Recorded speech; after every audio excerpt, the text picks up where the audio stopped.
ये बात तो हम सब जानते हैं कि एल्बर्ट आइंस्टाइन हिस्ट्री का सबसे बड़ा जीनियस था। इतना जीनियस कि वो अकेला ही हजारों साइंटिस्ट से ज्यादा दिमाग लड़ा सकता था।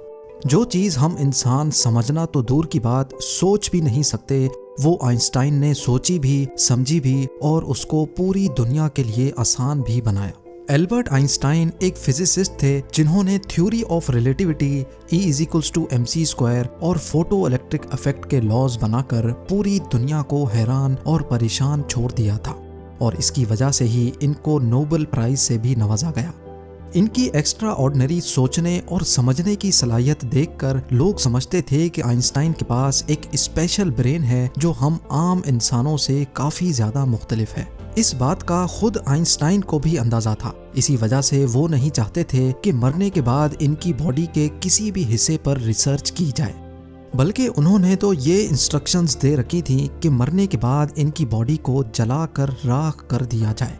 लेकिन फिर वही हुआ जिसका आइंस्टाइन को डर था। 18 अप्रैल 1955 को प्रिंसटन हॉस्पिटल में जब आइंस्टाइन का इंतकाल हुआ तो ऑटोप्सी के लिए यानी मौत की वजह जानने के लिए जो डॉक्टर आया उसने चुपके से आइंस्टाइन का ब्रेन निकाल लिया, क्योंकि उसको ये जानने की क्यूरियोसिटी थी कि दुनिया के सबसे बड़े जीनियस के ब्रेन में आखिर ऐसा है क्या।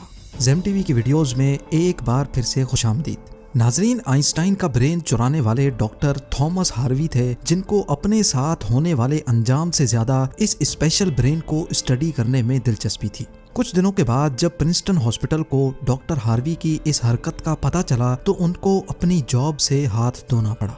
लेकिन डॉक्टर हार्वी आइंस्टाइन के बेटे हंस अल्बर्ट से जैसे तैसे करके ये परमिशन लेने में कामयाब हो गए कि वो उसके बाप के स्पेशल ब्रेन के अंदर छुपे राजों से पर्दा उठाकर उसको दुनिया के सामने लाना चाहते हैं। इस दिन के बाद से शुरू हुआ इस ब्रेन का एक लंबा तरीन सफर। डॉक्टर हार्वी एक पैथोलॉजिस्ट थे जो सिर्फ पोस्टमार्टम करना जानते थे। ये उनका सिर्फ ख्याल था कि वो इतने बड़े जीनियस के ब्रेन पर रिसर्च कर पाएंगे। अब कंडीशन ये थी कि डॉक्टर हार्वी प्रिंसटन हॉस्पिटल की जॉब से भी हाथ धो बैठे थे और अपने पैथोलॉजिस्ट का ओहदा भी। आइंस्टाइन का ब्रेन जो पहले ही डॉक्टर हार्वी प्रिजर्व कर चुके थे, वो इसको लेकर पेंसिल्वेनिया के शहर फिलाडेल्फिया ले गए, जहां उन्होंने ब्रेन की कई फोटोज ली और फिर उसको 240 छोटे छोटे पीसेज में काटकर हर पीस को अलग अलग जार में प्रिजर्व करके अपनी बेसमेंट में छुपा दिया। इसी मसले को लेकर डॉक्टर हार्वी का अपनी बीवी के साथ कई बार झगड़ा होता रहता था, क्योंकि उनकी बीवी अक्सर ये धमकी देती थी कि वो इस ब्रेन को उठाकर कहीं फेंक देगी। एक दिन झगड़ा इतना बढ़ गया कि दोनों मियाँ बीवी को डाइवोर्स लेकर अलग होना पड़ा और डॉक्टर हार्वी ब्रेन लेकर कैंसस के शहर विचिटा चले गए, जहां वो एक बायोलॉजिकल टेस्टिंग लैब में मेडिकल सुपरवाइजर की नौकरी करने लगे और यहाँ वो अपने फारिग टाइम में आइंस्टाइन के ब्रेन पर खूब स्टडी करने की कोशिश करते। इसके बाद कई बार वो अलग अलग जॉब छोड़कर मुख्तलिफ शहरों में ये ब्रेन लेके घूमते रहे। कई साल गुजर चुके थे लेकिन डॉक्टर हार्वी आइंस्टाइन के ब्रेन पर कुछ खास रिसर्च ना कर सके। उल्टा उनका मेडिकल लाइसेंस ही कैंसिल कर दिया गया और नौबत यहाँ तक आ गई कि उनको एक प्लास्टिक की फैक्ट्री में जॉब स्टार्ट करनी पड़ी। तभी उन्होंने पहली बार एक अच्छा फैसला किया कि वो इनके ब्रेन के अलग अलग हिस्सों को दुनिया भर के बेस्ट न्यूरोपैथोलॉजिस्ट के पास डिटेल्ड रिसर्च के लिए भेजेंगे। लिहाजा उन्होंने ऐसा ही किया। 1955 में ब्रेन चोरी होने के 30 सालों के बाद यानी 1985 में पहली बार आइंस्टाइन के ब्रेन पर एक स्टडी पब्लिश की गई। इसके बाद अगले 28 सालों तक इस जीनियस ब्रेन पर दुनिया भर के न्यूरोपैथोलॉजिस्ट ने कई स्टडीज पब्लिश की, जिनमें बताया गया कि आइंस्टाइन का ब्रेन आम इंसान के ब्रेन से काफी डिफरेंट था। सबसे बड़ा डिफरेंस ब्रेन के कॉर्पस कैलोसम नामी हिस्से में पाया गया। अब यहाँ ये जानना जरूरी है कि इंसानी ब्रेन दो अलग अलग हिस्सों में डिवाइडेड होता है। इंसान जो भी काम करता है वो ब्रेन के एक हिस्से में पहले प्रोसेस होता है और फिर ब्रेन हमारे जिस्म के उस हिस्से को सिग्नल देता है। लेफ्ट ब्रेन हमारे जिस्म के राइट हिस्सों को कंट्रोल करता है, जबकि राइट ब्रेन हमारे जिस्म के लेफ्ट हिस्से को कंट्रोल करता है। इसके अलावा 90% इंसानों का लेफ्ट ब्रेन बोलने, समझने, मैथमेटिकल कैलकुलेशंस और राइटिंग यानी लिखने के दौरान काम करता है, जबकि राइट ब्रेन के पास क्रिएटिविटी, शेप्स को पहचानने, आर्ट और म्यूजिकल स्किल्स की जिम्मेदारी होती है। अब आप भी ये सोच रहे होंगे कि इस सब में कॉर्पस कैलोसम का क्या काम है। फर्ज कर लें कि आप कीबोर्ड पर टाइपिंग कर रहे हैं या फिर मोबाइल फोन पर। इस दौरान हमारे दोनों हाथ टाइपिंग करने में बिजी हैं। कुछ अल्फाबेट्स हमारा सीधा हाथ टाइप कर रहा है तो कुछ उल्टा हाथ। टाइपिंग के दौरान आपके लेफ्ट हैंड से एक मिस्टेक हुई तो आपने फौरन अपना राइट हैंड इस्तेमाल करके उस मिस्टेक को इरेज किया। तो इसका मतलब ये हुआ कि जब हमारे राइट ब्रेन से मिस्टेक हुई तो उसने लेफ्ट ब्रेन को फौरन सिग्नल देकर वो मिस्टेक ठीक करवाई। ब्रेन के दोनों हिस्से आपस में जिस चीज के थ्रू कम्युनिकेट करते हैं उसको कॉर्पस कैलोसम कहा जाता है। और आइंस्टाइन का कॉर्पस कैलोसम आम इंसानों के मुकाबले में कुछ ज्यादा ही बड़ा था, यानी उनका लेफ्ट और राइट ब्रेन का आपस में बहुत स्ट्रॉन्ग कनेक्शन था, जिसकी वजह से आइंस्टाइन एक ही वक्त में काफी कॉम्प्लेक्स प्रॉब्लम्स और सिचुएशंस को इमेजिन कर सकते थे।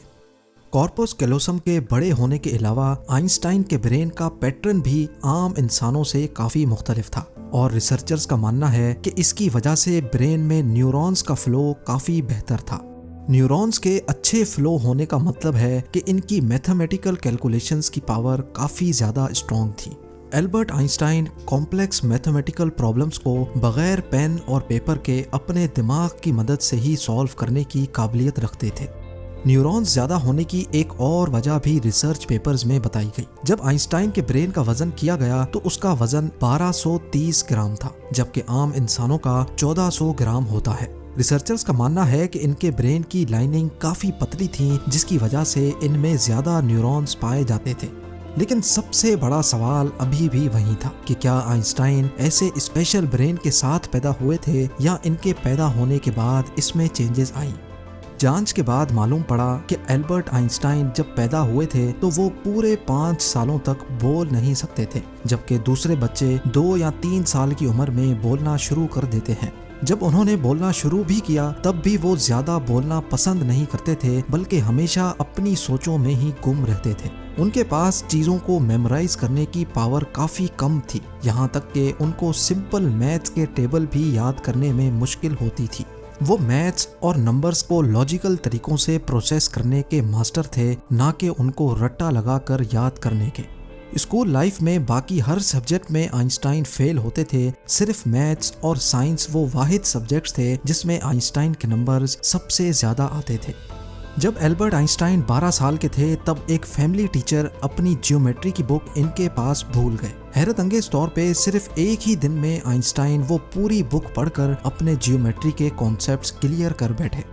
ना सिर्फ इतना, बल्कि सिर्फ 14 साल की उम्र में ही वो इंटीग्रल और डिफरेंशियल कैलकुलस के मास्टर बन चुके थे। मैथ्स और साइंस में इनकी इतनी स्ट्रॉन्ग ग्रिप थी कि जब वो क्लासरूम में कोई सवाल पूछने के लिए हाथ खड़ा करते थे तो प्रोफेसर्स घबराने लगते थे, क्योंकि आइंस्टाइन के अक्सर सवाल टीचर्स के भी ऊपर से गुजर जाते थे। छोटी सी उम्र में ही वो इस यूनिवर्स के लॉज को एक छोटी सी इक्वेशन में बंद करना चाहते थे और यही उन्होंने अपनी जिंदगी का मकसद बना लिया था।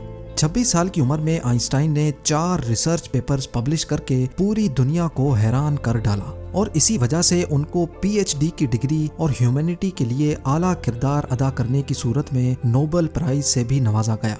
इसका अंदाजा आप सिर्फ इस बात से लगा लें कि आज भी आइंस्टाइन की उन थीसिस के बिना साइंस बिल्कुल अधूरी है।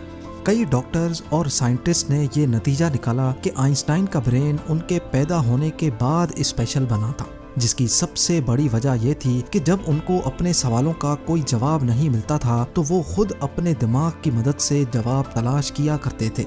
छोटी उम्र में ही ऐसा करने से इनका ब्रेन उसी हिसाब से डेवलप होता गया। आज भी आइंस्टाइन का ये एक्स्ट्रा ऑर्डिनरी ब्रेन अमेरिका में वाक़े द मटर म्यूजियम में मौजूद है, जिसको बड़ी हिफाजत से माइक्रोस्कोपिक फिल्म्स में प्रिजर्व करके रखा गया है। उम्मीद है जेम टीवी की ये वीडियो भी आप लोग भरपूर लाइक और शेयर करेंगे। आप लोगों के प्यार भरे कमेंट्स का बेहद शुक्रिया। मिलते हैं अगली शानदार वीडियो में।